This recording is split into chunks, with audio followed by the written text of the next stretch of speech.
Hi, this is Kath. Welcome to my channel, Step In Deeper. I've got my pens ready, my pencils ready to jump into the Word of God. Today we're going to be studying Psalm 62. So let's look at a verse and pray over our time with the Lord here first. And I've been reading from Psalm 119. And so we're going to look at verse 168, which says, I obey your precepts and your statutes, for all my ways are known to you. And Lord, we just come before you and acknowledge that all our ways are known to you. And so because of that, we're asking for your guidance in helping us learn, because you know us and you know what way is best for us. And so I pray that you would help us to learn, help us to grow, help us to fall more and more in love with your precepts and your statutes, God. And we thank you for this time, and I pray for revelation in your name. Amen. So let's jump into Psalm 62. It says it is for the director of music for Jeduthun, a psalm of David. Let's go a little bit bigger here so you can see that really well. Truly my soul finds rest in God. My salvation comes from him. Truly he is my rock and my salvation. He is my fortress. I will never be shaken. How long will you assault me? Would all of you throw me down, this leaning tower, this tottering fence? Surely they intend to topple me from my lofty place. They take delight in lies. With their mouths they bless, but in their hearts they curse. Yes, my soul find rest in God. My hope comes from him. Truly he is my rock and my salvation. He is my fortress. I will not be shaken. My salvation and my honor depend on God. He is my mighty rock, my refuge. Trust in him at all times, people. Pour out your hearts to him, for God is our refuge. Surely the lowborn are but a breath, the highborn are but a lie. If weighed on a balance, they are nothing. Together they are only a breath. Do not trust in extortion or put vain hope in stolen goods. Though your riches increase, do not set your heart on them. One thing God has spoken, two things I have heard. Power belongs to you, God, and with you, Lord, is unfailing love, and you reward everyone according to what they have done. All right, so let's look at this and see what we can dig out of this. So first of all, I always like to write the category of my psalm on the top first. And this category is called a testimony of trust. So a testimony of trust.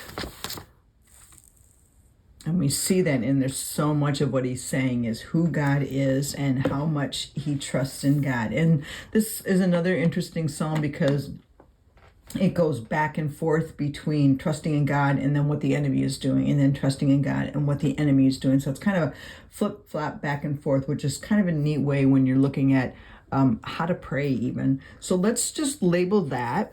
So from verses 1 to 2, this is trust. And then verses 3 and 4, he's talking about the enemy. So I'm just going to write actions of enemy. And then we have back to trust, which would be 5 through 8. So that's my whole section on this page.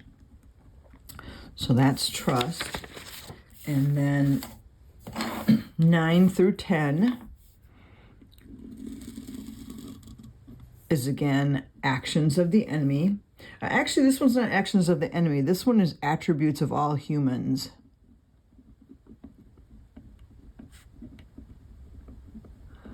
And then it ends again with trust.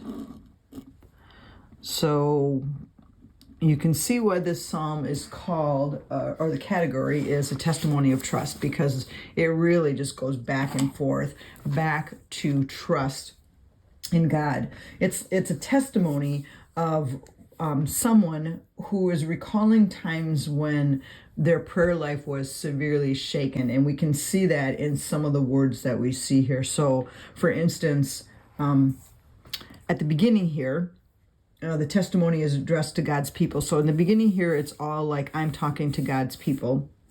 And here is what's going on. But then when we hit Psalm verse 11, one thing God has spoken, two things I have heard, power belongs to you, God. Now he's addressing God in this section. So that's an interesting concept in this psalm. So let's go back to the beginning and let's just look at this. So when we say like it's because he's severely shaken, well, it says here, truly my soul finds rest in God. My salvation comes from him. Truly, he is my rock and my salvation. He is my fortress. I will never be shaken. And some versions of the Bible say this, I will not be severely shaken. So it's this trust of what he's going through right now, saying, no matter what I'm going through, I'm going to find rest in God. He is going to save me. He is my rock. He is my fortress, and I will not be severely shaken. I will not let life shake me to the point where I'm not following after God, because you can see all these titles for God that he has, right?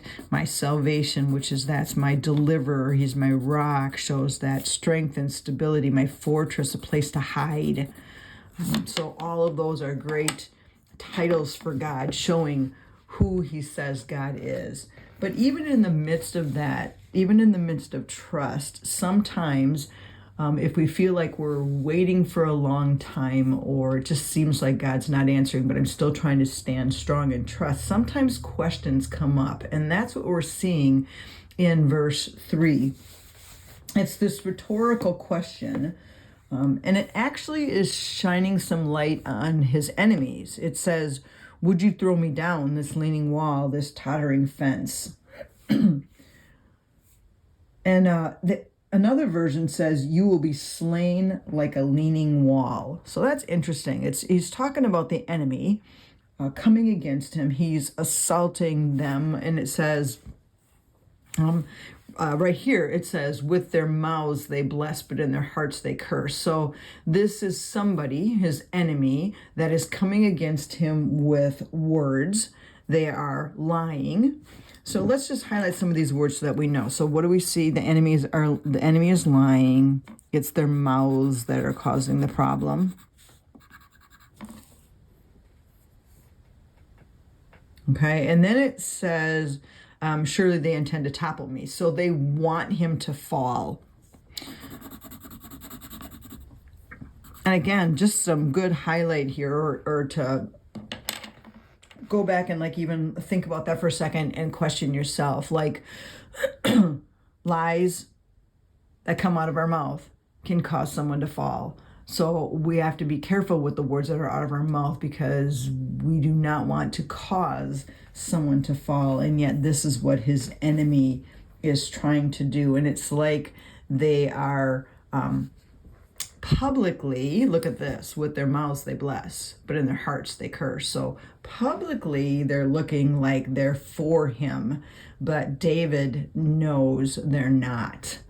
Which I find interesting, again, that duplicity of somebody that is up front in front of everybody else looking like they're blessing you, but reality is they have lies in their heart, and he knows that. So now let's look at verses 5 and 6, which we're going to kind of flip here a little bit, because verses 1 and 2 and verses 5 and 6 are very similar. So if we look at this, verse 1 says, yes, my soul finds rest in God. Verse 5 says, yes, my soul find rest in God. Okay, so sounds like the same words, but look where the emphasis is. So the first one, verse 1, truly my soul finds rest in God. That's like, I'm just telling you something. I'm testifying that my soul finds rest in God. Verse 5, yes, my soul find rest in God. This one, he's talking to his soul, and he's telling his soul, find your rest in God. So is there shaking in his confidence a little bit, because here in verse 1 he's saying, my soul finds rest in God. But here he's telling his soul to find rest in God. So it's just a little bit of a change in the structure of that sentence to change what it's really talking about. Then the next thing he says is my salvation comes from him. So this would be like my deliverance comes from him. And this one says my hope comes from him. So again, a little bit different. Almost seems like the enemies are coming against him now, and he's having to fight a little bit more for that confidence. So my hope comes from God. And then verse 1 says, I will never be shaken. Verse 6 says, I will not be shaken. And this is where, when you look up that word shaken, in Psalm verse 1, I will never be shaken and I will not be shaken. When you look them up, this one here in verse 1 is I will not be severely shaken. And Psalm verse 6 is just saying I will not be shaken. So I'm not sure what the difference is there, but it's just interesting. Like when we look at this as a song, there's your chorus repeated twice, but with just a little bit of a change. And then he goes into the same thing of, he is my fortress, I will not be shaken. My salvation and my honor depend on God. I love that, because it's not about him and the strength that he has. It's about God, and God hearing him and God answering him. And when God answers him, then he's being showed honor to other people, and he's depending on all of that from God. He's my mighty rock, as opposed to he's my rock. Verse 2 says he's my rock. Verse 7, he's my mighty rock and my refuge. So again, that place where I run to for help, to hide. And then let's go a little bit bigger here. So verses 9 and 10 kind of just change a little bit. We go from trust in God to, here's the very end of verse 8, pour out your hearts to him, for God is our refuge. This is almost an exhortation, okay? Seeing that I have the trust in God, I'm asking all of you, I'm exhorting all of you to pour your hearts out to him, because he is our refuge. And then it switches in 9 and 10, kind of a different theme here. He's talking about humans, but there's a word only that gets used often in this psalm. And you may not see it so much in the English, but in the Hebrew, the word ak, only, is actually in this whole psalm 6 times. So if we can go back, and I don't know if we'll be able to see it because we'd have to look at the Hebrew in order to see that, but we're contrasting basically what God does and what God does alone and what humans do alone. So when we're looking at verse 1, my soul finds rest in God, that's something that God has to do, right? Verse 2, he is my rock and my salvation, that's something that only God can do. Verse 5, my hope comes from him. Again, that is something that only God can do. My hope comes from him. Verse 6, truly he is my rock and my salvation. He is my fortress. All of those are things that only God can do. But then we look at verse 4, and what do humans do? Humans speak evil with their mouths, and they try to topple someone with their lies. What a contrast between what God is doing and what humans are doing. 9, surely the lowborn are but a breath, the highborn are but a lie. If weighed on the balance, they are nothing. Together they are only a breath. So he's talking about humans there and saying that humans without God are simply a puff of air. That's really all we are, because God is so much more than what we as humans are. And then verse 10 says, do not trust in extortion or put vain hope in stolen goods. See, this is putting your hope in things that humans can do. Though your riches increase, do not set your heart on them. Again, because that's not what's important. What's important is my God is my rock and my salvation and my refuge and my hope. I mean, all the things that this psalm has already listed. And we see such, I don't want to say vanity in some of this stuff, because we cannot run our lives in a way that is going to be pleasing to God. And then verses 11 and 12 is all about trust again. And he says this, God spoke, and I understood a couple things about God when God spoke. Okay, so what did he understand? He understood that power belongs to God. So over on the side here, I'm going to write, what did he understand? He understands that God is strong. Okay, God has the power to do anything. What else did he understand? He understands that with you, Lord, is unfailing love. So he understood that God gives love. God gives love. God is love.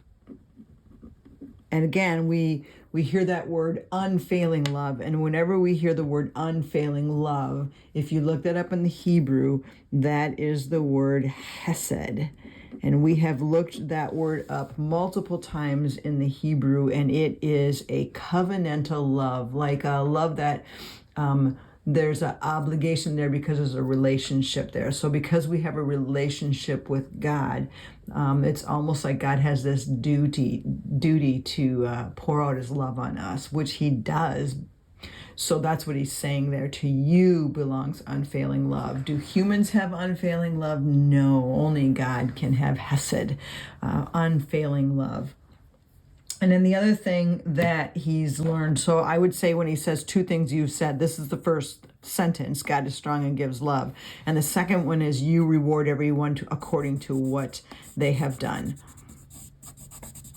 So again, it's just that reminder that God is going to come in as a God of justice, and he is going to make all things right. And we see that so often in all the Psalms. And so here it's saying he's going to reward everyone according to what they've done. So if you have been walking with the wicked, you will be rewarded according to that. And it won't be a reward, but that's what they're basically saying there. So again, it goes back to that trust. I have a trust in God that this is who my God is, and I can compare him to what the enemy is doing and what humans are, and know that God is a God of love. He is my salvation, my rock, my hope. I can trust in him. And in the end, I know that he will make everything right. So Lord, I thank you that we can come before you and just declare that you are a God of salvation. You are our rock. You are our fortress, our refuge. We put our hope in you, and we find rest in you. No matter what is going on in our life, no matter what our enemies may look like, or no matter what is going on in our life, we know who you are. And God, we cling to that. And even though our lives may be but a breath, yours is eternal. And when we give our lives to you, our lives are eternal. And I thank you that you give us your unfailing love. Lord, I pray that we will rest in that today. Amen. Well, thank you for joining me today for Psalm 62. I pray that you would use this as a prayer in times when you need to just declare who our God is.